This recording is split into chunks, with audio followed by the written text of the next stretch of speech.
सल्लल्लाहु अलैहि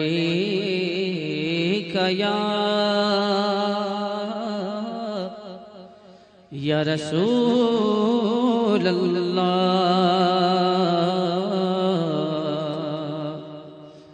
वसल्लम तो ताजिया मरने वालों के यहाँ क्या आता है, तो अब ये ताजिया क्यों बनाते हो? इमाम अहले सुन्नत आला हज़रत सरकार इमाम अहमद रज़ा ने जो वज़ाहत फरमाई है, जिसको बनाने की इजाजत दी, बस इतनी सी कंडीशन, जैसे काबा का नक्शा है, जैसे गुंबदे खजरा का नक्शा है, इमाम सरकार हुसैन के रोजे का हूबहू नक्शा, इसे बना के तस्वीर खींच करके या बना करके अपने घर में सजा के रख लो। बस इतना ही इसकी असल है। बनाना, घुमाना, नचाना, फिराना, चौक पे लाना, हुल्लड़बाजी करना, अपनी ही बहन बेटियों को पूरी कौम और पूरे गांव हर मजहब के लोगों को के सामने बेआबरू करना, यार ये लॉजिक तो बहुत सर जा रही है। इस पागलपन का क्या इलाज है? इस जुनून का क्या इलाज है? मुझे बताओ पूरे जुरई के लोग, क्या सीना क्यों पीटते हो? एक दिन हरम शरीफ में हम बैठे हुए थे, गालिबन 2002 की बात है, तो ईरान का पूरा वफ्द आया। वो भी आए तो एक खड़ा हो जाता है बीच में और 150 बैठे होते हैं। वो पता नहीं क्या पढ़ता है, जैसे एक शेर पढ़ता ना तो पूरे से कमीन कहीं के खबीर। आधा घंटा हम ये तमाशा देखते रहे। यकीन मानिए वल्लाह, यकीन मानिए आधे घंटे के बाद जब हमने गौर, बाप भी होता ना तो भागता वहां से। हाँ, करबला में होते ये करते वो करते, अपने झगड़े सुलटा नहीं पाते बेटे। 1400 साल पहले जाते हैं कि हजरत अली में हजरत अमीर मुआविया में जंग क्यों हुई थी, वो फैसला करते हैं। हजरत अली में और हजरत आयशा में जंग क्यों हुई थी, फैसला वो करने के लिए बहुत उत्सुक है जो अपने भाइयों का फैसला नहीं कर पाता है।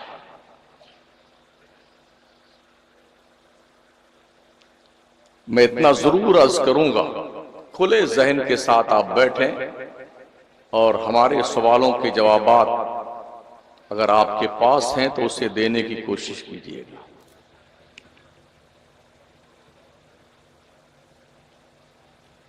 अल्लाह करीम ने इरशाद फरमाया वकुल्लुम वअदल्लाहुल हुस्ना, अल्लाह ने हर सहाबी से जन्नत का वादा फरमाया है।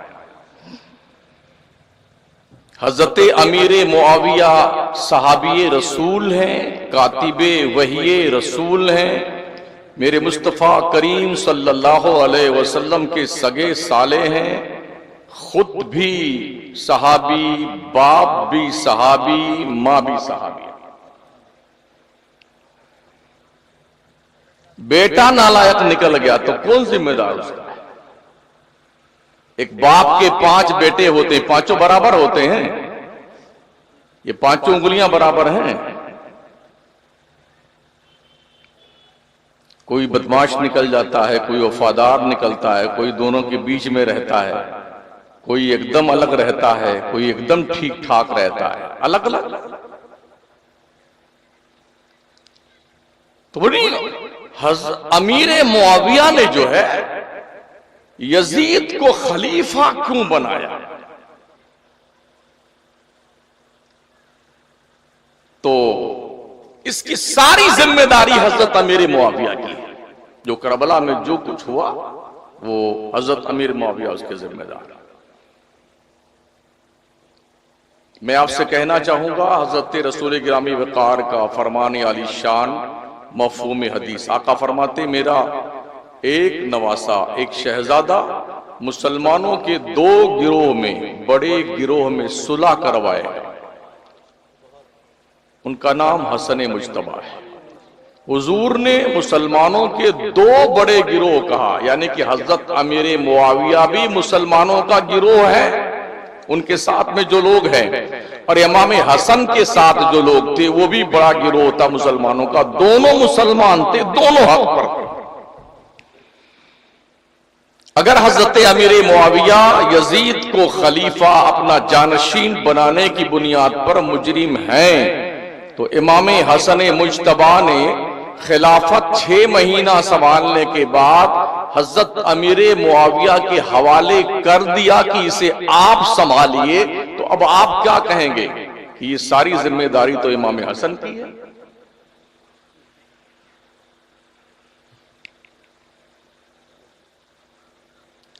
हजरत अमीर मुआविया रदियल्लाहु ताला अन्हु 20 साल तक खलीफा और 20 साल तक बादशाह बनकर 40 साल उन्होंने इस्लाम और मुसलमानों की खिदमत करी है और इस्लामी कलमरों को इतना दूर तक फैलाया जिसका तसव्वुर नहीं किया जा सकता है। अपने दौरे इख्तिदार में हजरत अमीर मुआविया ने इमाम हसन को, इमाम हुसैन को, खानदान अहले बैत के अफराद को वजीफे, नजराने, तोहफे, तहायफ भेजे और सब ने कबूल किए।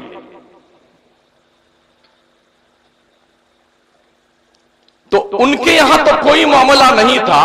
1400 साल के बाद लोग जागे हैं फैसला करने के लिए।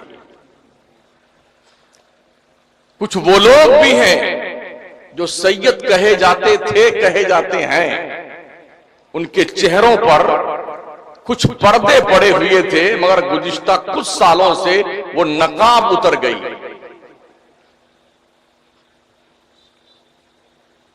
और वो लोग बाज़ाब्ता तौर पर इज़ादारी को, सीना कूबी को, मातम करने को, नौहा करने को, ताजिया बनाने को, उठाने को, घुमाने को जायज ठहराने का बाज़ाब्ता सवांग रचा रहे हैं और कुछ चमचे मौलवी उनके साथ में मिल करके इस कारोबार को बढ़ावा दे रहे हैं। मैं आपसे पूछना चाहता हूं, करबला का वाकया हुए तकरीबन 1350 साल का जमाना गुजर रहा है। 1350 साल का जमाना गुजरने के बाद आज आपको याद आई है कि इमाम हुसैन के गम में सीना पीटना चाहिए? आज आपको याद आई है कि उनके लिए ताजिए उठाने चाहिए? सबसे ज्यादा गम तो घर वालों को होना चाहिए था ना। तन्हा इमाम ज़ैनुल आबिदीन करबला से लौटे थे मदीना बच करके, जिनकी शहादत नहीं हुई थी। मदीना आने के बाद तकरीबन 40 साल से ज्यादा वो बकायदे हयात रहे। जिंदगी में कभी एक बार भी ना उन्होंने ताजिया बनाया, न ढोल बजाया, न सीना पीटा। ये क्या कहते हैं? अरे हमें बहुत तकलीफ है करबला से। जिसके घर में सारा मामला हुआ, क्या उनको तकलीफ नहीं थी? आज तुमको ज्यादा तकलीफ है, तुम ढोल पीटते हो। दूसरी बात, अगर आपके वालिद का इंतकाल हो जाए, मां का इंतकाल हो जाए, बाप का इंतकाल हो जाए, तो क्या आप यही काम करेंगे?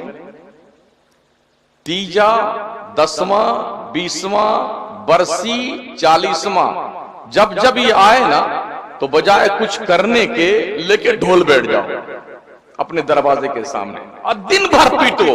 जब गांव के लोग पूछे क्या हुआ, तो बोले आज के 10 साल पहले मेरे अब्बा मरे थे, उनकी मोहब्बत में है ताशा बजा रहे हैं, ढोल बजा रहे हैं। ऐसा करोगे?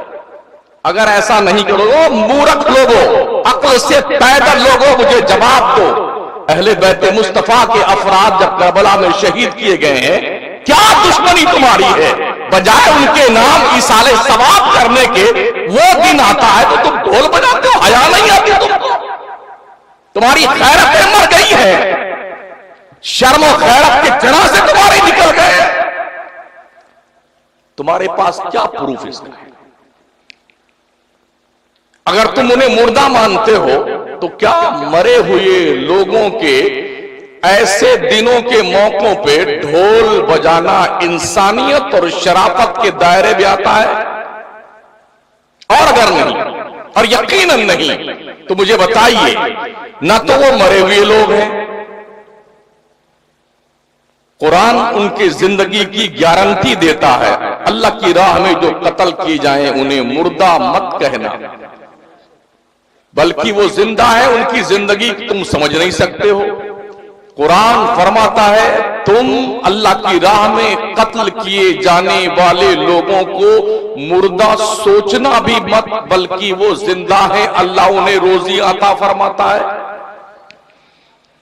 जब अल्लाह ने उनके जिंदगी की गारंटी दी है, जमानत दी है, ये मरे नहीं है, जिंदा है, तो जिंदा लोगों का मातम करना ये कौन से अक्लमंदी की दलील है?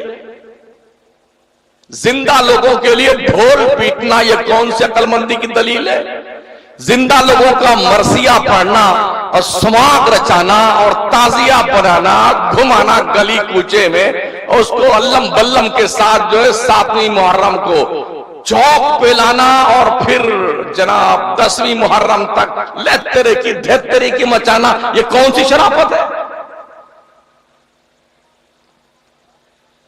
इस बार बाज़ाब्ता तौर पर कुछ दोस्तों ने, जानते हो, खलीफा बुर्ज जैसा ताजिया बनाया, जरा देखा ना? क्या करबला के लोगों ने कुर्बानियां इसी तुम्हारी हिमाकत के लिए दी थी कि तुम ज़हनी अय्याशियों के शिकार हो जाओ?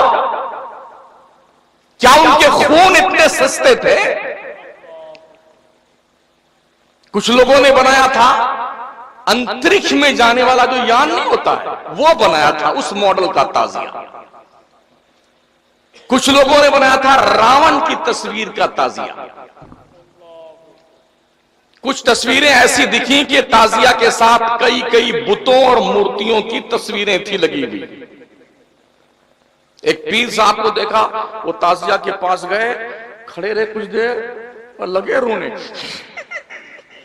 तेरी ऐसी की तैसी, अरे रो, जो मर जाए उस पे रो, जिंदों पे क्या रोते हो यार?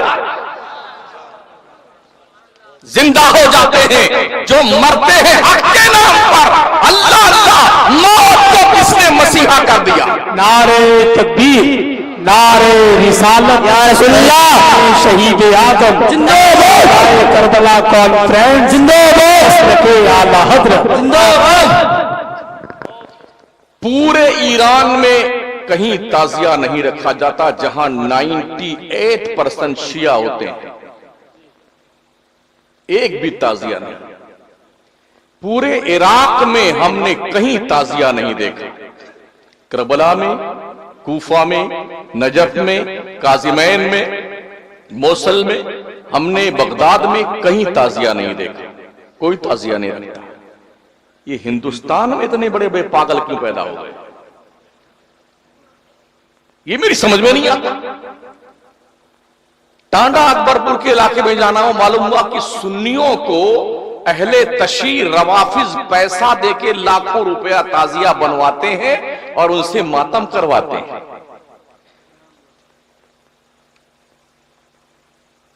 क्या हमारी अकल इतनी जो है खत्म हो गई है, चार्जिंग खत्म हो गई अकल की, इतना बुद्धि हमारी भ्रष्ट हो गई है, हमें यह शऊर नहीं रहा कि हम क्या कर रहे हैं और हमें क्या करना चाहिए। कुछ लोग आग पे चलते हैं ना, जिन मर्दूदों से जुम्मा नहीं पढ़ी जाती, बेटे आग पे चलते हैं। हाँ, खबीस कहीं की। 5 वक्ता नमाज पढ़ते, मौत आती बदबख्तों को। किताबम मौकूता, रब्बे जुल जलाल ने मोमिनों पे नमाज वक्त की पाबंदी के साथ फर्ज की है। तुम्हें नमाज पढ़ना नहीं आता है? जिस नमाज के तहफ्फुज और बका के लिए करबला के मैदान कारिजार में अहले बैत मुस्तफा का 72 अफराद का काफिला जो शहीद हुआ इसी नमाज को बचाने के लिए, तुम्हें नमाज याद नहीं आती है? दीन के तहफ्फुज और बका के लिए कोई इक़दाम तुम्हें याद नहीं आता है? दीने मुस्तफा पे वक्त आ जाए तो क्या करना चाहिए ये सुझाई नहीं देता है। खून में नहाओ, जख्म सहो, सर फिदा करो, जब वक्त आए दीन पर यूं हक अदा करो जैसा हक करबला वालों ने अदा किया। दुनिया के नक्शे पे सिर्फ एक करबला है जो इराक में है, पगलों ने हर गांव में करबला बना लिया। वाह भाई वाह, कमाल की थिंकिंग तुम्हारी है। और वो छोटे से लेके छोटा मजला, उसके सजला, और फिर उसके बड़का, यानी माजल्ला अस्तगफिरुल्लाह, हजरत अली असगर, हजरत अली अकबर, हजरत कासिम और मोहम्मद इब्राहिम और जी अब्बास अलमबरदार, उनका कटा हुआ बाजू, इमाम हुसैन, ये सब बना के रखते बेटे, और फिर घुमाएंगे पूरे गली कूचे में। और हमारी माएं और बहनें सज धज करके खातून जन्नत और सैयदा ज़ैनब के उसवे करीमाना को पसे पुश डाल करके अपने फिक्री आजादी के साथ इस्लाम के कवानीन का मजाक उड़ाती गलियों में फिरती है। हमारा कोई आलिम, कोई इमाम इसके बारे में कुछ खिताब करे तो कमेटी, मुसलमान का मोहल्ला, सुन्नी मुसलमान हाथ धो के नहीं, नहा धो के उसके पीछे पड़ जाता बेटा। रायपुर के इलाके में सुन्नी आलिमों ने जब इसके खिलाफ खिताब किया, बाज़ाब्ता उनको बुला करके ला करके वहां पर जहां ताजिया बाबा रखे गए थे जनाब, वहां ला करके उठक बैठक करवाई गई हज़रत उलमा से, उठक बैठक करवाई गई। और एक मौलवी की बेचारे की तस्वीर वायरल हुई, वीडियो मौजूद है, कंप्लेन करके पुलिस की हिरासत में दे दिया गया। हम हमारे साथ कुछ करो ना, जिसकी मां ने दूध पिलाया है। क्या बात है, हम पूरे मुल्क में बोल रहे हैं। जी हजरत, जी जी। इस गुंडागर्दी का कोई ऑप्शन इस्लाम में नहीं है जिसे ताजिया की बाजार गर्म किए हुए बैठे हुए तुम लोग। सीना खूबी का कोई कॉन्सेप्ट इस्लाम में नहीं है, ये जंगलीपन है, आवाज फिक्र तबाह है, अय्याशी ज़हनियत के लोगों का एक मामूल और सेवा, कुछ नहीं इसके अलावा है। बंद कर दो इस बकवास को। अगर इमाम हुसैन से मोहब्बत करते हो, इसे मोहब्बत नहीं कहते, इसे दरीदा बैनी और गुंडागर्दी कहते हैं। बेटे ढोल बजाए, बंबई वगैरह में, बड़े बड़े शहरों में, यूपी और बिहार के लोग जैसे ही मुहर्रम का चांद निकलना वाला होता है, निकलने वाला, सारे बेटे कारोबार बंद करके भागाते अपने में, ढोल बजाने जा रहे, ताजिया उठाने जा रहे हैं। बाबा अच्छा, कुछ लोग कहते हैं अरे हमारे बाप दादा रखते हुए चले आए, हम कैसे छोड़ दें। अबू जहल भी ये कहता था, मक्का का अबू लहब भी यही कहता था, हमारे बाप दादा इन 360 को पूजते चले आए, हम एक को कैसे पूजे। कुफारे मक्का यही कहते थे, हम अपनी परंपरा को त्याग पत्र कैसे दे सकते हैं, हमारे बाप दादा करते चले आए। क्या क्या करते आए, सत्तू का बनाया हुआ खुदा, उसको भी पूजते आए। ऐसे लकड़ गिद्धे, टुकड़ गिद्धे, जिन्हें कैसे कैसे अंडे बच्चे लेकर के सबकी परस्ती, गोबर, पेशाब, कीड़े मकोड़े, हाथी घोड़े, आसमान जमीन, तेज आंधी आ जाए वो भी खुदा है, हवा तेज चल जाए वो भी खुदा है, आग लग जाए वो भी खुदा है, जमीन फट जाए ओहो ये भी खुदा है। अरे क्या बुद्धि भ्रष्ट तो गई भाई साहब, इतने सारे खुदा हो जाएंगे, इतनी मार कुटैया आपस में करेंगे, एक खुदा दूसरे खुदा को कत्ल कर देगा। मेरा रब फरमाता है, लौ काना फीहिमा आलिहा इल्लल्लाह लफसदता, अगर एक वहदहू ला शरीक के अलावा कोई और खुदा होता तो तुम देखते दोनों आपस में लड़ मरते। अल्लाह वहदहू ला शरीक है, अल्लाह एक है। हमारे यहां ऐसा नहीं है कि एक खुदा का आज पावर तेज हो गया है, 6 महीने के बाद दूसरा नया खुदा निकला ना तो पहले वाले का पावर लेस हो जाता है, इसका पावरफुल हो जाता है। हमारे ऐसा कुछ नहीं है, हमारा एक ही खुदा है जिसकी शान इन्नल्लाह अला कुल्लि शैइन कदीर है। पावर लेस और पावर माइनस नहीं होता है, वो जब चाहता है ना इन्नमा अमरुहु इज़ा अरादा शैया अन यक़ूल लहू कुन फयकून। जब वो किसी चीज के करने का इरादा करता है बस वो फरमाता हो जा, बस हो जाती है। अभी 10 दिन पहले जयपुर की सरजमीन पर अर्ली मॉर्निंग 4:20-22 पर 4.7 का जलजला आया था। यकीन मानिए जो जिस हाल में था घर बार छोड़ के भागा। कोई ऐसी तैसी में सो रहा होगा, कोई कूलर में सो रहा होगा, कोई चड्डी पनियान पहने भागा बेटा, कोई लुंगी बांधते, कुछ छुआ नहीं, न खजाना उठाया, न पैसा निकाला, न हीरे जवाहर। अरे भागो, जान बचाओ बेटे, जान। सब भगे बेटे उतर करके, मर्द औरतें बच्चे बूढ़े सब भाग करके बीच रोड पे लंबी कतार में खड़े हुए। बचा ले बेटे। जयपुर के कुछ इमामों ने फोन किया, हजरत आज बड़ा मजा आया। बोले क्या हुआ?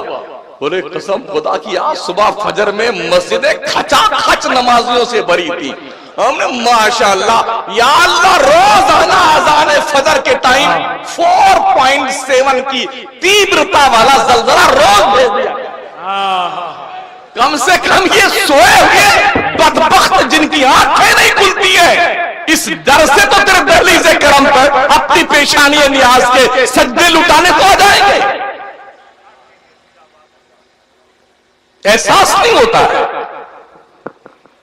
करबला वालों ने कुर्बानियां तुम्हारे हुल्लाबाजी के लिए दी थी क्या?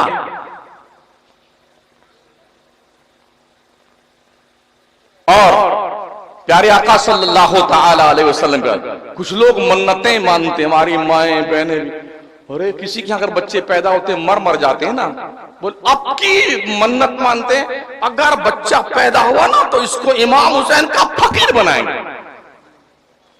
अरे यार पूरी दुनिया का मुसलमान इमाम हुसैन का फकीर है, तुम क्या फकीर बनाओगे? हम उनके नाम के टुकड़े खाते हैं, उनके नाम के गुणगान करते हैं। हम अजली अबदी फकीर है सादात के, ये क्या फकीर बनाएंगे? तो उस फकीर कंडीशन क्या होती है? उसको स्पेशली ड्रेस पहनाया जाता है और एक कपड़ा हरा हरा उसको झोली बना के उसके गले में मंगता की तरह लटका दिया जाता है। वो 4-5 दिन तो खड़े खड़े हगता और मूदता है, जिसको पायक बोलते हैं। यही तो बोलते हैं सर। हाँ, ना बैठेगा ना लेटेगा, वो खड़ा ही रहेगा। जंगली कहीं का जानवर है, जानवर भी बैठता है भाई। एक ही जानवर है, स्टैंडिंग में सारा काम करता है, इनकमिंग भी स्टैंडिंग में, आउटगोइंग भी स्टैंडिंग में। उसे गधा कहते हैं। एक ही जानवर बेटे, 4-4 दिन जो सोते नहीं है, लेटते नहीं, बैठते नहीं, हमने देखा है। हाँ, आंखों से देखा है। चलते जिस दिन ताजिया बाबा आते हैं ना चौक पर, तो इतना बड़ा उनके हाथ में मोरछल होता, वो कूदते रहते। जब बंदर नहीं कूदता है, ऐसे बंदरों की तरह कूदते हुए जाएंगे उस मोरछल को ताजे कर, या हुसैन, या हुसैन। अकल वकल है लोगों। जहां शिया भरा पड़ा हुआ है, कोई पैक नहीं बनता यार, कोई ताजिया नहीं रखता। तुम पगला गए सुन्नियों, पूरा गांव सुन्नी का, मगर साहब ताजिया बनाएंगे। अच्छा ये अलग बात है, बोले अगर ताजिया नहीं बनाएंगे तो हमारा लड़का मर जाएगा। अजब अजब दास्तानें इन्होंने बना रखी हैं। अगर ऐसा ना किया ऐसा हो जाएगा, ऐसा ना किया तो वैसा हो जाएगा। अच्छा जो आदमी ताजिया बनाता ही नहीं तो या रोज बनाए ताजिया, मरेगा नहीं वो। अगर ताजिया बनाने से कोई नहीं मरता है तो हम अलल ऐलान आज के जलसे में आपको हुक्म देते हैं, आप खूब ताजिया बनाइए, लेकिन पहले गारंटी दीजिए कि आप मरेंगे नहीं। ऐसे मरते हैं ना, खरबों रुपया दे करके टाइटन जहाज की जियारत करने जाते हैं, वही मर जाते हैं बेटे। 1970 के आसपास डूबा हुआ जहाज, उसको देखने के लिए अभी पिछले महीने में 5 खरबोपति गए थे। वो बढ़िया सी पनडुब्बी बनाया खरबों रुपए की, चलते उसकी जियारत करने के लिए। बेटे बैठ के गए, सब सुसज्जित था, किसी चीज की कोई कमी नहीं। जब उसके करीब कहीं आसपास पहुंचे होंगे, कई हजार फीट नीचे समंदर के पानी के अंदर, तो मलकुल मौत ने कहा, आ जाओ बच्चू, अब तुम्हें भी लोग ढूंढने आए। 5 के 5 टपक गए बेटे, अरबों खरबोपति थे, मौत नहीं आई उनको। हमने देखा है हमारे नाना के गांव में जितने लोग ताजिया वाजिया रखते थे बचपन में ना, सब मरमुरा गए कमबख्त, एक को नहीं बचे। आइए जनाब आइए, एक भी नहीं बचा, मर सब मर गए।